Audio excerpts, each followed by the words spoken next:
Hi, I'm Bruce Fontaine, and I'll be your host. We'll talk about what it was like before, during, and then back to your transition to civilian life. This is a very relaxed atmosphere with a couple of veterans just sitting down, shooting the wind, and having a good time. We'll talk about what it was like from boot camp to your active duty station and everything in between. Because you know as well as I do, it wasn't all fun and games. So that's why I want you to join me on our brand new journey together for the Service Connection podcast.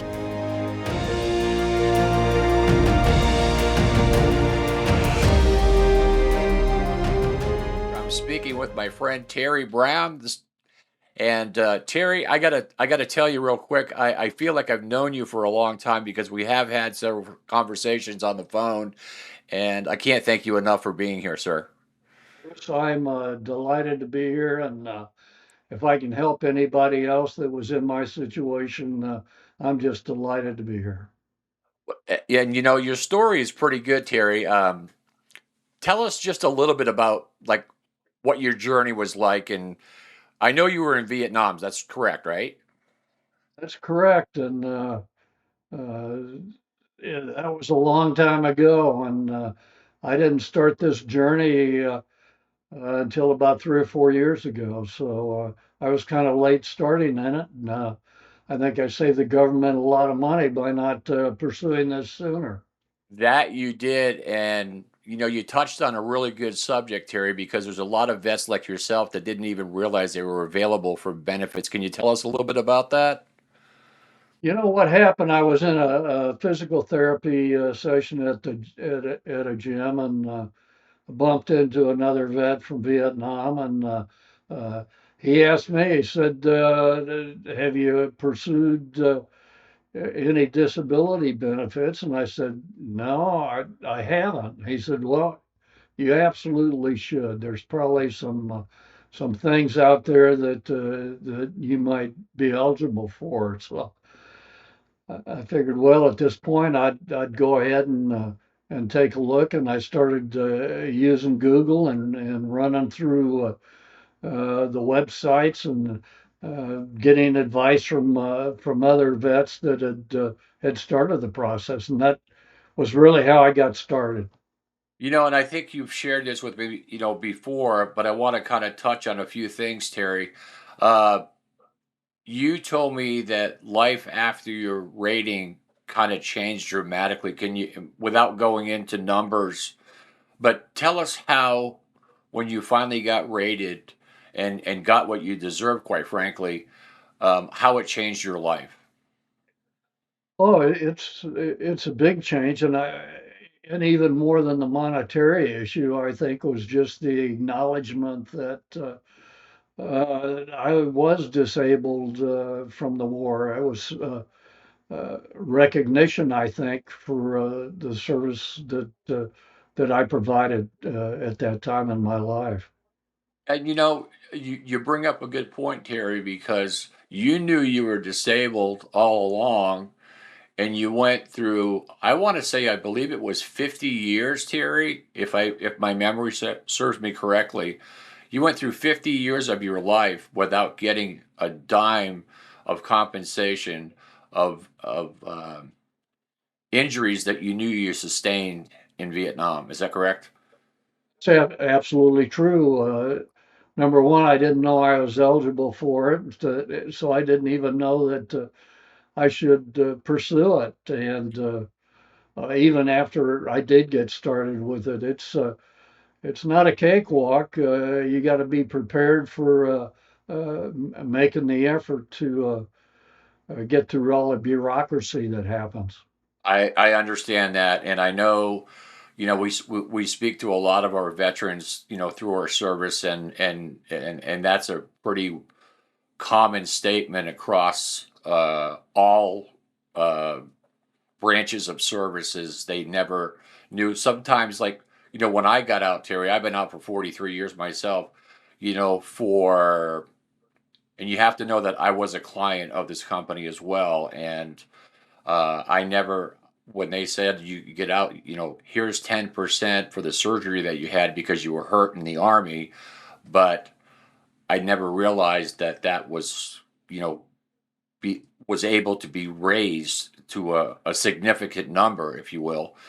And it took me a long, long time. So talk about leaving money on the table, knowing you're hurt. It does a disservice to the veteran. Would you agree? Oh, that's true. And there are, well, just to share with you, after I started pursuing it and looking into it, uh, I st- I just Googled VA disability and what disabilities there were out there that you might be eligible for. And, I compared that to many of the symptoms and the medications that I was currently taking Sure. and looked at how they matched up. And surprisingly enough, there were numerous different disabilities that I just wrote off as well. That's old age, or that sore neck, or that sore back, something I got to live with, and never thought that there was, like you said, money on the table out there that I might be eligible for. So, Yeah, uh, I agree with you. that listening to the advice from other vets, some of the attorney sites out there, I looked at some of the requirements and I just started collecting all my medical records, putting it all together in some sort of an order.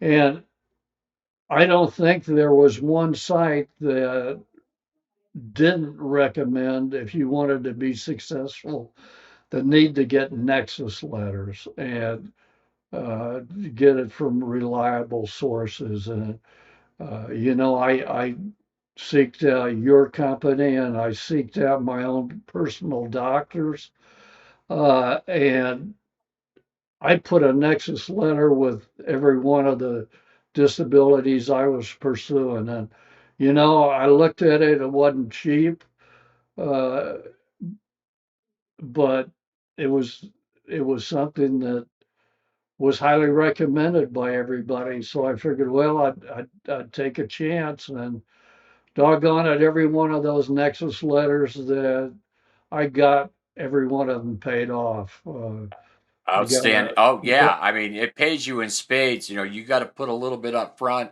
but when you get that, with myself, when you get the rating, once you get the rating, usually that is deposited like directly into your account, like if not the next day, within just a few days, and all of a sudden you look like it's like, wow, where did all this come from?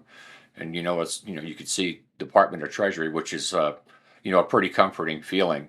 Um, Terry, what advice would you give others after going through what from start to finish? Can you tell me? Can you explain that to me?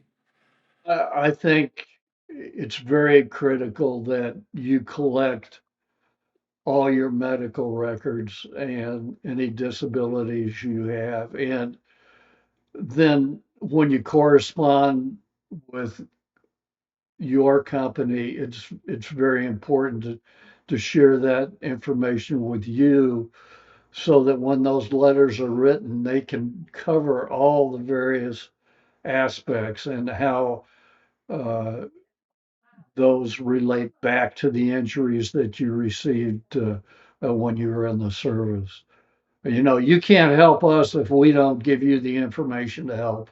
And that is the number one key point that I was actually just going to bring up, Terry, and you brought it up for me. We're not a service that takes half of your back pay or a third of this and a third of that. Our mission here at Claim Climbers is absolutely to help the veteran. That's our mission, period. Terry, is there anything else that you'd like to add? I think one of the things that really stood out from claim climbers is one of those one of the claims that I filed. Uh, was denied by the VA, and I called Claim Climbers and said, "Hey, folks, I got denied on this. What can you do for me?" And they said, "Take the next step, file what you need to with the VA, uh, and as soon as they come back with additional information, we'll jump right in there and we'll write additional letters, and do what we can to pursue it. We won't drop that claim. We'll help you get through and get it approved." So We, you, another great point, Terry. We never leave a veteran alone. You, we all may have left the battlefield, but we're still in the fight. And what you're speaking in reference to is a rebuttal letter, and sometimes, and there's no charge for that. Um, what I'm trying to say is we send a rebuttal letter, and if they come back with another denial, we'll take it to an HLR. In short, is a higher level review, and obviously it worked in your case. And what an outstanding story, Terry! And again, it's been such a pleasure to finally see you on video and not only share your story with me, as I've heard a little bit about in the past, but to all our veterans that are still out there, you know, not knowing if they're, eligible for benefits or not. So, Terry, I want to thank you for taking the time to share your story, and I want to thank you for your service. And I think you and I will always kind of touch base here and there, throughout the rest of our lives. And I certainly have enjoyed talking to you, Terry. Thank you.